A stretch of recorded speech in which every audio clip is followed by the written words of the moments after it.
Vamos a iniciar el estudio de este libro que ha resultado ser muy importante en el mundo de los adventistas y particularmente tendrá su trascendencia en los días finales. ¿Por qué? Este libro no solamente reúne las doctrinas que caracterizan a los adventistas, sino que hoy está causando un conflicto. Hermanos que piensan que la publicación de este libro ha causado una ruptura grande para con ideas básicas que los adventistas veníamos trayendo, y sin embargo Dios levantó este pueblo que se caracteriza por doctrinas, revelaciones de parte del Señor, mayormente dadas en Apocalipsis, para que sean predicadas en los últimos días. Pero si este libro que reúne esas doctrinas, que las explica, está causando conflicto, creo que estamos minando las fuerzas mismas de nuestro propio pueblo. Por eso lo tenemos que estudiar. ¿Sí? Los adventistas del séptimo día responden preguntas sobre doctrina, en inglés Questions on Doctrine, que fue publicado en el año 1957. Vamos a leer, aquí del costado tenemos los bookmarks, los índices que nos van a ser útiles en su momento.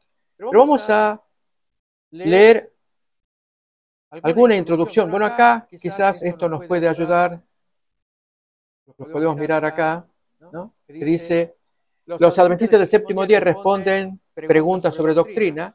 ¿Cuáles son las creencias que tienen en común los adventistas del séptimo día con otros cristianos y en qué aspectos difieren? ¿Qué creen realmente los adventistas sobre la deidad y la preexistencia de Cristo? ¿Consideran los adventistas que los escritos de Ellen White deben situarse al mismo nivel que la Biblia? ¿Cuál es el origen de la observancia del domingo como día de reposo? ¿Por qué ponen tanto énfasis los adventistas en las profecías, particularmente en las de Daniel 8 y 9? Por supuesto que son de sumo interés. ¿La doctrina del santuario celestial es una invención adventista o tiene claro y suficiente fundamento bíblico?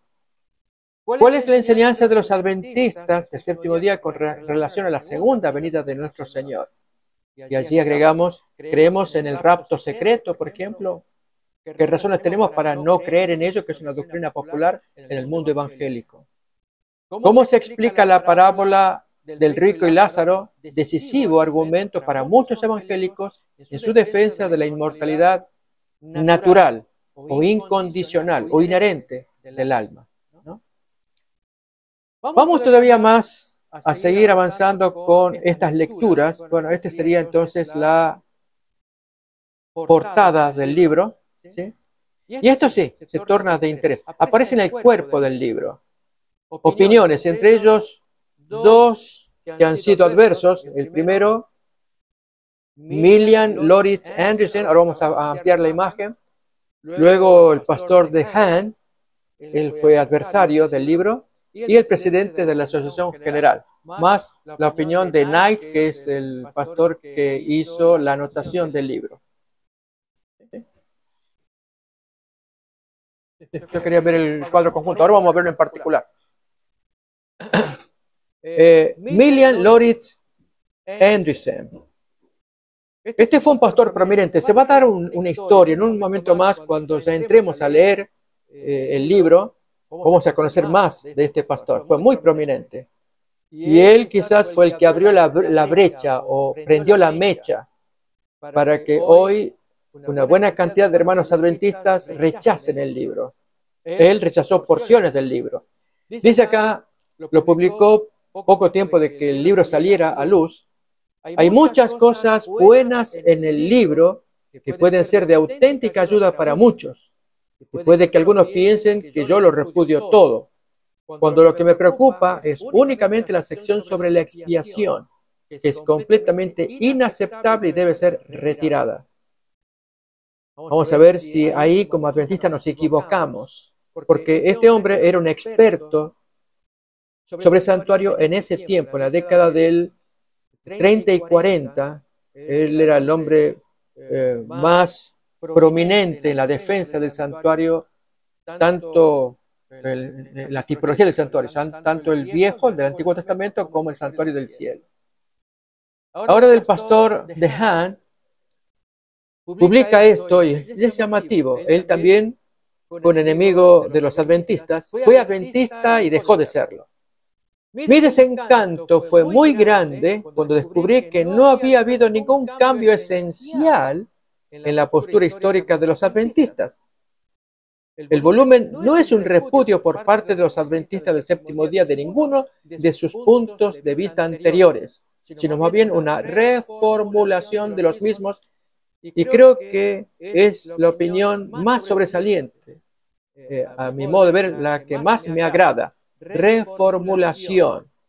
O sea, creemos igual que siempre, pero se reformula de un modo distinto, y los hermanos que hoy se hacen llamar históricos, que siguen a los pioneros, ellos más bien consideran que esto es apostasía, cuando en verdad este pastor que fue opuesto al libro llama reformulación. O sea, el libro sigue siendo igual, o las doctrinas siguen siendo iguales, pero reformuladas nuevamente. Al punto que el presidente Figure hace este comentario. El punto de especial interés es el testimonio de DeHaan, coincido con Figure, en el sentido de que el libro no representa cambio alguno de la doctrina adventista. Esto para que se entienda que aquí no se cometió apostasía, porque esa es la acusación que se hace contra este libro. Como que hemos dejado doctrinas cardinales en el afán de llevarnos bien con quienes estaban entrevistando a 3 pastores que fueron los que organizaron el libro, las preguntas y lo publicaron. Lo que aparentemente ha confundido a algunos es la evitación de cierta fraseología adventista. Yo agregaría estereotipada adventista, es decir, cuando ya son frases conocidas entre nosotros, pero el mundo evangélico no sabe de qué estamos hablando. Y el libro está hecho para responderle a los evangélicos, a los católicos, al mundo. No un libro para nosotros.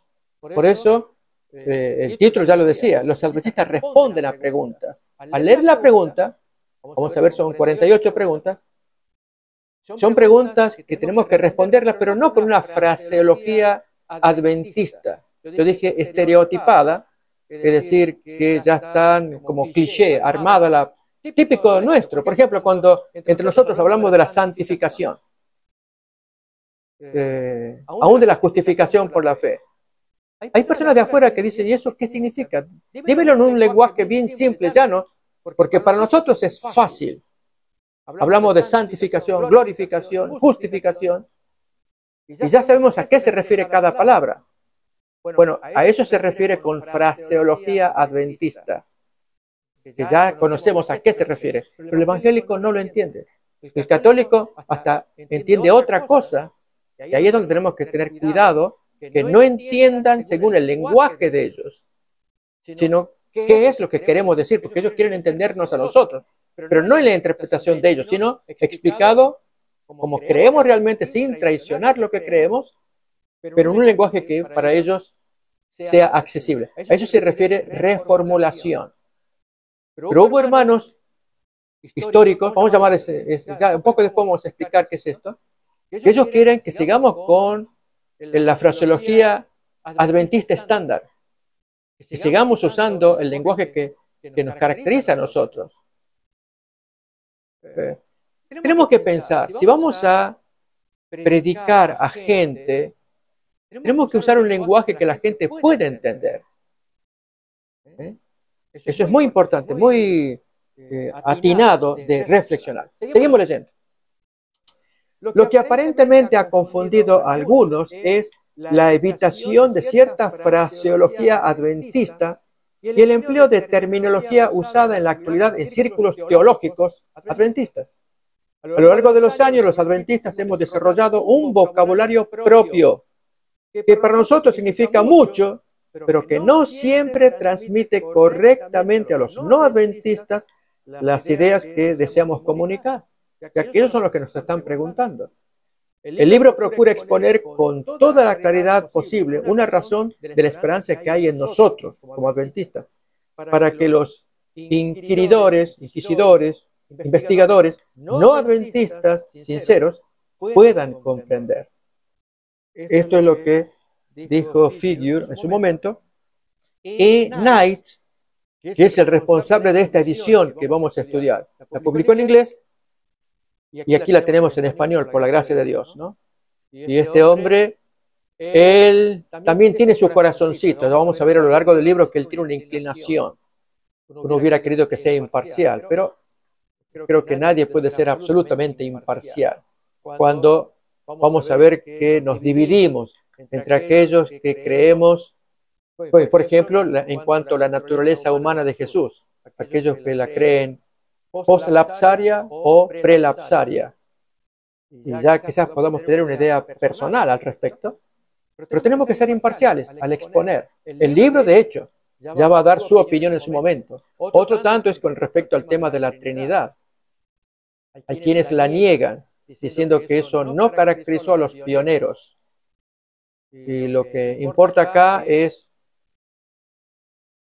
qué enseña la Biblia. Para eso estos hermanos van a responder con la Biblia y citas de Elena White también, que sean representativas del pensamiento adventista. Por eso, Knight dice lo siguiente. Pero preguntas sobre doctrina sí planteó un cambio problemático en la teología adventista. Notemos que Knight va a diferir de Hahn. Este sí le va a dar gravedad. Un cambio hecho de tal modo que causó el distanciamiento teológico de diversas facciones dentro de la Iglesia. La publicación de preguntas sobre doctrina contribuyó más que cualquier otro acontecimiento individual en la historia del adventismo a crear lo que parecen ser facciones en pugna permanente dentro de la denominación. Por eso el libro se nos va a tornar muy interesante e importante de estudiar.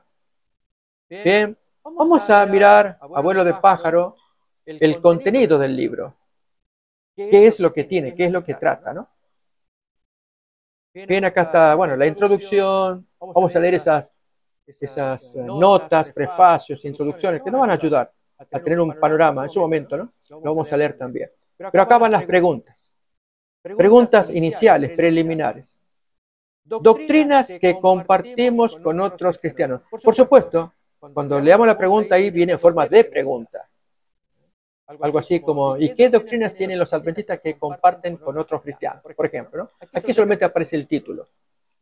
Segunda, la Biblia, única regla de fe y práctica. Relación entre el adventismo del séptimo día y las posiciones del pasado. Preguntas acerca de Cristo. La deidad y preexistencia eterna de Cristo. La deidad de Cristo y la pertenencia a la Iglesia. La encarnación y el Hijo del Hombre. La resurrección corporal de Cristo y Cristo y el Arcángel Miguel. Esta parte va a ser característica de los adventistas.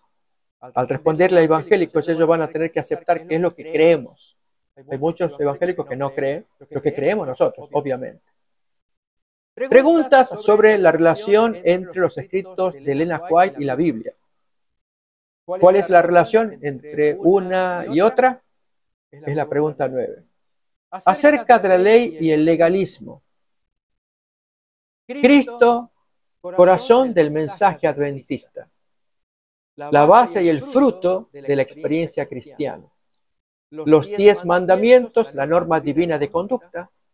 Diferencia entre el decálogo y la ley ceremonial. Hay un texto en Deuteronomio que muestra claramente que se tratan de dos cosas distintas. La relación de la gracia con la ley y las obras. Preguntas sobre el sábado, el domingo y la marca de la bestia. La base de la observancia del sábado. El sábado y la ley moral. La observancia del sábado, un criterio válido. Concepto histórico a lo largo de los siglos de la marca de la bestia. ¿Cuándo se recibirá la marca de la bestia? ¿Quiénes constituyen la iglesia remanente y quiénes constituyen Babilonia? Preguntas sobre profecía. Daniel 8, 9, los 2300 días. agregamos las 70 semanas que están en el capítulo 9. Principios básicos de interpretación profética entre los adventistas. Cristo preeminente en Daniel 8 y aún en Daniel 9. Problemas relativos a Daniel 8 que habrá que estudiar, ya que hay gente que interpreta que allí el cuerno pequeño se refiere a Antíoco IV. ¿Será así o se refiere a otro poder? La relación de las 70 semanas de Daniel 9 con los 2310 de Daniel 8. Y esta es la muy tremenda conexión que uno necesita estudiar a profundidad para ver que ambos capítulos están interconectados. Ambos tratan de segmentos de tiempo. La 70ª semana de Daniel 9 y la teoría de la brecha. Esto se refiere a que se interpreta que las primeras 69 semanas llegan hasta cerca de Jesús, pero que la última semana no se aplica, como lo hacen los adventistas, al bautismo de Jesús y de ahí en adelante 7 años hasta el martirio de Esteban, sino que la brecha o gap se hace un corte y esa semana de 7 años se transporta a los últimos días con características específicas. Se establece en Israel, la teoría entonces la desarrollan los dispensacionalistas, y en Israel, habiéndose edificado el tercer templo, luego del segundo destruido por Tito, allí se hacen servicios. A la mitad de la semana, tal como la profecía de Daniel decía, muere el ungido, que sería un sacerdote, y allí entra el anticristo, en 7 años literales, antes de lo cual viene el rapto secreto. Es doctrina evangélica. Entonces, todo esto tiene que ver con la teoría de la brecha, el corte de la semana número 70 llevada al final. Eso significa brecha, ¿no? Hay una brecha, un hueco, un gap enorme entre el año 27, termina la semana 69, hasta que se inaugura la semana 70 en Israel en un futuro cercano. 27. Precedentes eruditos para acabar en 1844 los 2300 días o 10 años. Antíoco Epífanes y las especificaciones proféticas de Daniel. Preguntas sobre Cristo y su ministerio en el santuario. Un concepto más amplio de la expiación. Y a esta porción se refería Milian Loritz Andersen, de cambiar toda esta sección. El hombre no compartía. Lamentablemente él tenía una visión cerrada también, por otro lado. Un concepto más amplio de la expiación. La expiación sacrificial proporcionada y la expiación sacrificial aplicada. Este es el punto quizás más neurálgico del libro y que Andersen criticó. Vamos a ver cuándo se proporcionó en la cruz, cuándo se aplica desde el santuario celestial. Vamos a ver qué significan estos conceptos.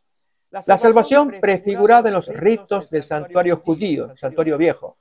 El santuario celestial, conceptos figurativos y literales. El ministerio sumo sacerdotal de Cristo. El significado de Azazel. La transacción con el chivo expiatorio. El juicio investigador en el marco del concepto arminiano. Arminio fue un teólogo de los muertos cerca de los 1600 que se opuso al Calvino. Y esta parte será interesante porque los adventistas desarrollaron más ideas arminianas que calvinistas, que fueron los evangélicos que hicieron el reportaje a los adventistas para obtener preguntas. Y nuestras respuestas no son calvinistas, son más bien arminianas. Ya en su momento miraremos quiénes fueron uno y otro. Preguntas sobre el segundo advenimiento y el milenio. La segunda venida de Cristo. Conceptos contrapuestos con respecto al milenio. Interpretación adventista del milenio, ya que hay varias interpretaciones. Está el postmilenialismo, el amilenianismo y en nuestro caso el premilenianismo. Aún incluso hay variantes con respecto al premilenianismo. En su momento también se va a estudiar a fondo. Sobre la inmortalidad. Inmortalidad innata, inherente, natural o condicional, es decir, con condiciones. el estado del hombre en la muerte, el castigo de los malvados, el rico y Lázaro. ¿Esto fue historia o es una parábola? Paladines de la inmortalidad condicional, que es la doctrina adventista, que abarcan los siglos. Preguntas diversas. Sentido de la expresión evangelio eterno, Satanás, los demonios y los ángeles, el asunto de los alimentos inmundos, la relación del adventismo con el programa misionero mundial, bibliografía doctrinal adventista representativa. Y aquí en los apéndices va a aparecer algo interesante. Son los principales puntos de discusión que los autores buscaron clarificar al máximo. El lugar de Cristo en la divinidad. La naturaleza de Cristo durante la encarnación. Si fue naturaleza post-lapsaria, como creían muchos de los pioneros, o prelapsaria, que es lo que los autores del libro promueven. Y en cuanto a la expiación. Luego índices varios, referencias, alfabéticos, etc. Entonces, sustancialmente, hemos visto el índice. Para luego, entonces, en la siguiente reunión, miraremos prefacio y demás, todas las demás anotaciones, ¿no? ¿Alguna pregunta, Luquitas, de lo que hemos mirado? No, gracias, sí. Muy bueno. Quería preguntar algunas cosas. Por ejemplo, mencionaste acerca de la doctrina del evangelismo, o de los evangélicos en cuanto al sumo sacerdote tiene siendo libre, luego también viene el anticristo. Este sacerdote tenía ¿cómo es nuevo esto? ¿Dónde sale este sacerdote? ¿Qué es lo que había? Bueno, buena pregunta, hijo. J.N. Darby fue uno de los principales autores del dispensacionalismo. Este hombre desarrolló 7 dispensaciones de cómo interpreta erróneamente la Biblia, diciendo que hubo una primera dispensación de la inocencia con Adán y Eva, y así viene hablando la dispensación patriarcal, la dispensación de Moisés. Esto es dispensación legal, ¿no? O el legalismo, salvación por obras, lo diríamos de otra manera, hasta que entra la dispensación de la gracia, que es la que estamos viviendo actualmente, como que fue un sistema y ahora entramos con otro sistema. Hasta que luego entramos ya a la última parte, que es el final, el séptimo dispensacionalismo o dispensación, con la 70ª semana. El mismo texto de Daniel capítulo 9, versículo 26, en fin, que va hablando de la 70ª semana, ellos lo aplican, así como está el texto, pero lo aplican en los últimos días. Y allí, si el texto hablaba de un ungido, nosotros creemos que es el Señor Jesús. Pero esta gente lo aplican a un sacerdote ungido, quien fuera, no se sabe quién es. Que a la mitad de la semana sería muerto. Y entonces, al ser muerto, lógicamente nosotros creímos que esa profecía ya se cumplió con Cristo ungido, murió a la mitad de la semana, en el año 31. Esa es la interpretación natural de las 69 a las 70 semanas. Ahí lo tenemos allí en el versículo para mirar, ¿no? Mientras que los dispensacionalistas toman el mismo texto y lo aplican a los últimos 7 años de Israel, con un templo edificado al respecto y un sacerdote que está oficiando en el mismo. A la mitad de esos 7 años va a morir ese sacerdote o sumo sacerdote, quien fuera, no se sabe quién sería, y comienza entonces el anticristo a actuar. Entonces, cuando se distorsiona el texto bíblico, como lo hace Darby y muchos, entre ellos Scofield. Scofield se hizo famoso por la Biblia que él publicó. La misma King James, pero él agregó notas. Y esas notas, ahí donde él cuenta con más detalle, en Daniel 9, 26, 27, ahí trae su interpretación. Se hizo famoso, se divulgó por todas partes y se cree que eso es cierto. No, en absoluto, negamos. Por eso la teoría de la brecha, negamos, no hay tal corte entre la semana 69 y la 70, y que haya que correr la 70 a los últimos 7 años de Israel. No.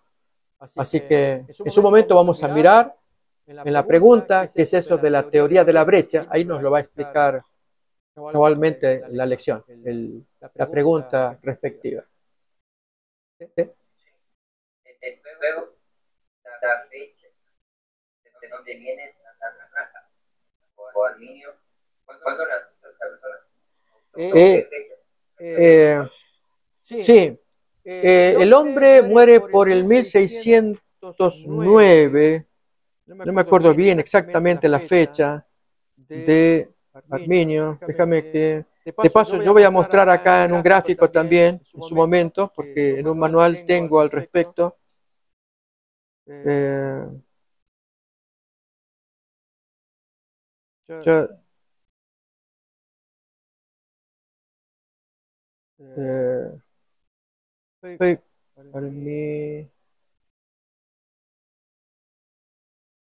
Arminianos. Jacobo Arminio es el nombre, sí, ese es el nombre de este señor.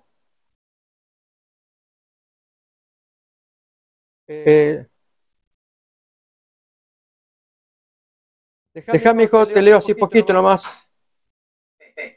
Dice, sustenta Jacobo Arminio la salvación en la cooperación del hombre con la gracia divina a través de la fe. En el caso de Calvino, Arminio fue posterior, ¿no? Calvino ya había muerto y quienes defendían las doctrinas, entre ellas la predestinación. Es decir, ya la gente está predestinada desde la eternidad, quienes se van a salvar y quienes se van a perder. Y Arminio negaba esto. ¿Dónde queda el libre albedrío? Y para colmo, ese tipo de definición de Calvino llevó a excesos de racismo. Esto pasó acá incluso en Estados Unidos. Los blancos estaban predestinados para salvarse y los negros estaban predestinados para perderse. Ya que estaban predestinados para perderse, servían de esclavos. Idea propiamente de lo que resulta del calvinismo. Cuando uno concibe semejante noción, que ya están predestinados para perderse, como el judío que creía semejante cosa también. Entonces, tenemos que recordar que Dios no dice semejante cosa, más bien habla de la predestinación para salvación.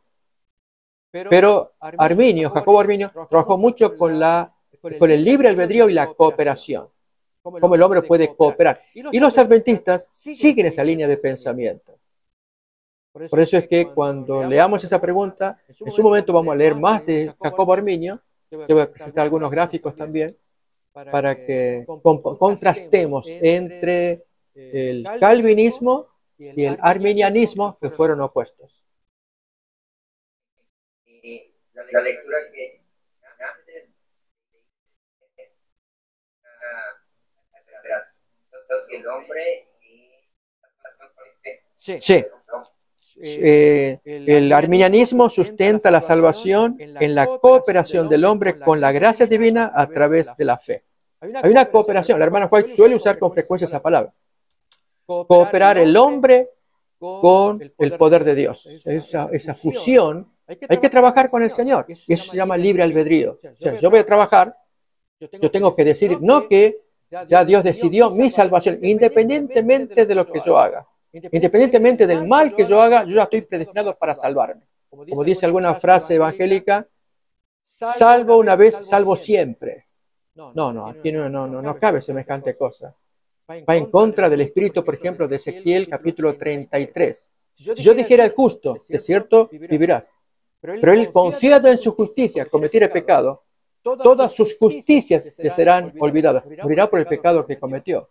Entonces, ¿de qué predestinación se está hablando? Si ahí dice, yo voy a hacer que tú vivas, pero tú cometes un pecado.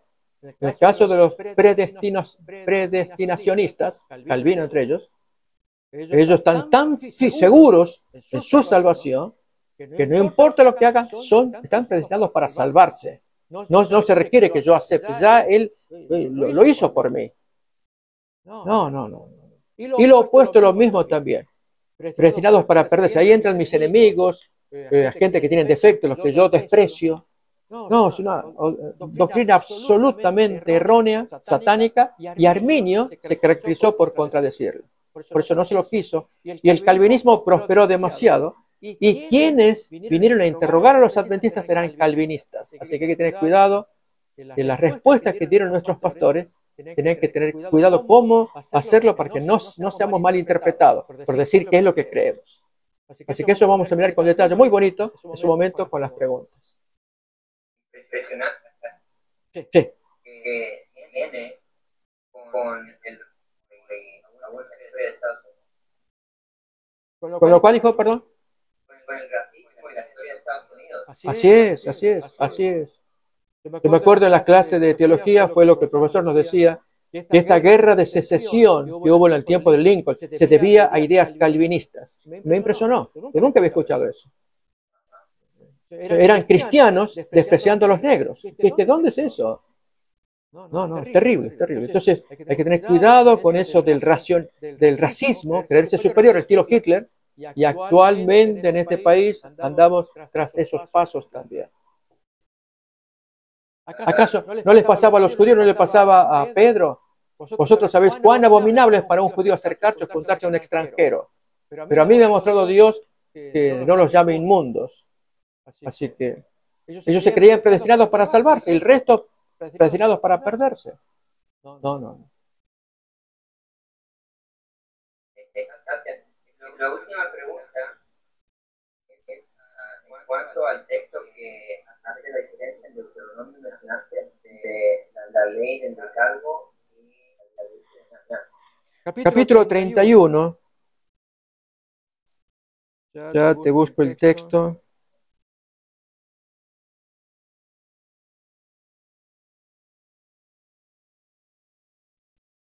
Versículo 26.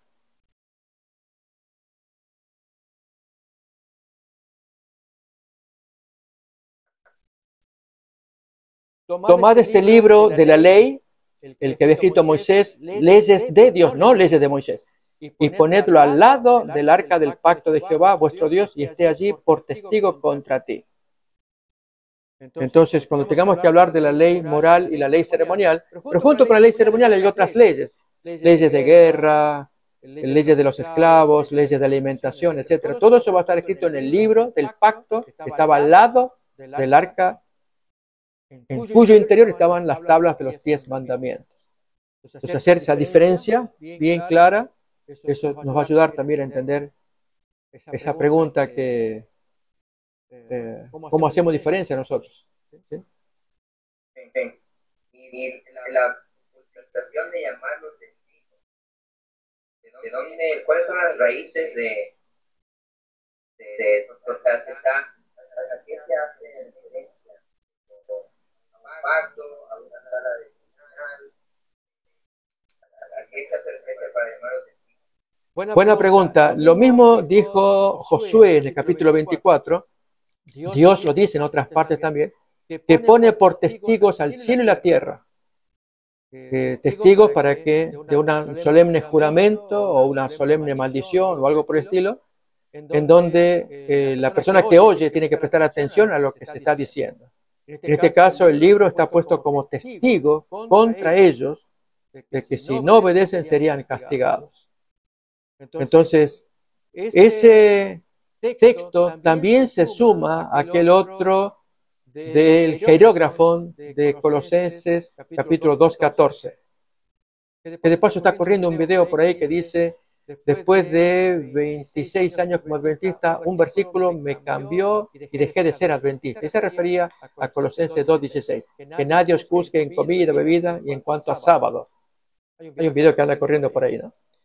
No, hay que entender bien ese texto de 2:16 y el que le precede, versículo 14, acá lo tenemos, anulando el acta de los decretos que había contra nosotros, que nos era contraria, quitándole de medio y clavándole en la cruz. Y esa acta, o jerógrafo en griego, va a abarcar aquello que fue escrito a mano. Primeramente, si recordamos Mateo 18:10, habla de los ángeles que anotan nuestras acciones cuando ejecutamos acciones frente a menores. Mirad que no menospreciéis a uno de estos pequeños, porque os digo que sus ángeles en los cielos ven siempre el rostro de mi Padre que está en los cielos. Así que no maltraten a los pequeños, porque los ángeles de ellos llevan el informe. Eso quiere decir. O sea, anotaron. Eso se refiere entonces cuando Dios abre los libros, abre los hierógrafos, o hierógrafa en plural. Abre todo lo que fue escrito a mano. Los escritos de los ángeles, ¿sí? Que era contra nosotros. Y también el libro del pacto que Moisés escribió, también es testigo contra nosotros. Especialmente aquella parte en la que violamos y Jesús es el que nos saca de la maldición. Ejemplo, en Marcos 7, Jesús cita de la ley de Moisés dos mandamientos. Uno es un mandato, el otro es una maldición. Cuando dice, vosotros violáis la ley de Moisés, honra a tu padre y a tu madre, porque la ley de Moisés dice esto, honra a tu padre y a tu madre, y el que maldiga al padre o madre morirá irremisiblemente. Ahí está el texto escrito, ¿no? Honra a tu padre y a tu madre, eso forma parte del decálogo. Pero la ley del pacto decía esto, el que maldiga al padre o la madre muere irremisiblemente. Eso va contra nosotros. Y ahora la pregunta es, ¿cómo quitó eso Cristo de nosotros? ¿Cómo lo quitó? ¿Cómo lo quitó? Pagando con su cuerpo la penalidad de esa violación. De modo que ahora no hay que andar apedreando, castigando a la persona que cometió semejante pecado, que haya maldecido a su papá o a su mamá. No, ya Cristo lo pagó. Pero ¿qué tiene que hacer el individuo? Rápidamente, busca el refugio del Señor. Él te puede perdonar. Cristo murió por ti. Pero el mandamiento sigue en pie. Honra a tu padre y a tu madre. Entonces, a eso se refiere la ley que había contra nosotros. El hierógrafo de los ángeles. Ellos también le anotar. Pero Cristo cuando murió por nosotros, Dios pone borrado, anotado, confesado, arrepentido. Está todo limpio allí. No así de los pecadores, que Dios abre la hierógrafa de todos y allí están todos condenados. Entonces Cristo, su sangre nos limpia del hierógrafo de los ángeles y también de este hierógrafo de Moisés, que él escribió en el libro del pacto, esas expresiones, que cuando uno viola el mandamiento, tú lo vas a pagar. Todo lo que es maldición contra nosotros, por ejemplo, aquel que maldijo el nombre de Jehová. Y Moisés preguntó al Señor, ¿qué hacemos? Apedréenlo. El que viola el sábado, que recogió leña el sábado, ¿qué hay que hacer con esto? Apedréenlo. La que adulteró, quémenla. Todas son penalidades. El mandamiento sigue en pie, no cometer adulterio, no violar el sábado, etcétera, etcétera. Pero la penalidad, el castigo, Jesús lo asumió. Eso estaba contra nosotros, pero Jesús lo pagó y por lo tanto el hombre puede escapar de esa penalidad si se encuentra con Cristo. Si no lo acepta, ese castigo sigue en el hierógrafo. Los ángeles lo anotan y Dios tiene que abrirlo según Apocalipsis 20, 11, 12. Ahí es cuando se abren todos los libros del cielo y serán juzgados los muertos por las cosas que están escritas en los libros, según sus obras.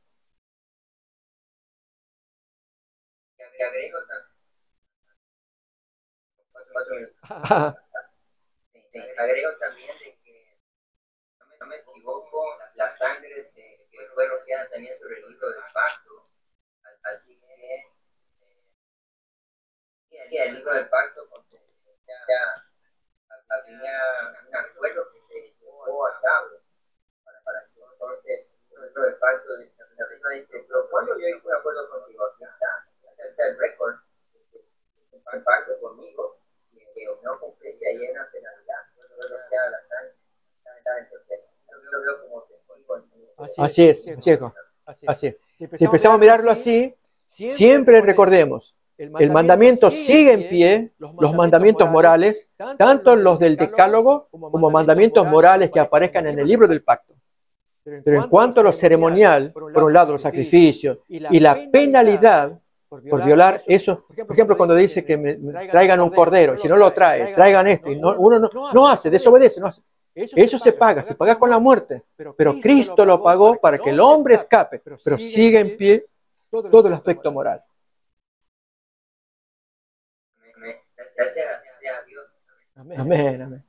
Gracias, hijito, por tu tiempo. Gracias, Josué, también. Muy feliz. Y si Dios quiere, entonces el viernes que viene, hijo, nos encontramos otra vez ya habiendo perfeccionado la técnica de tallitos menores, pero y ahí sí, ya tendríamos un enlace para compartir con los hermanos.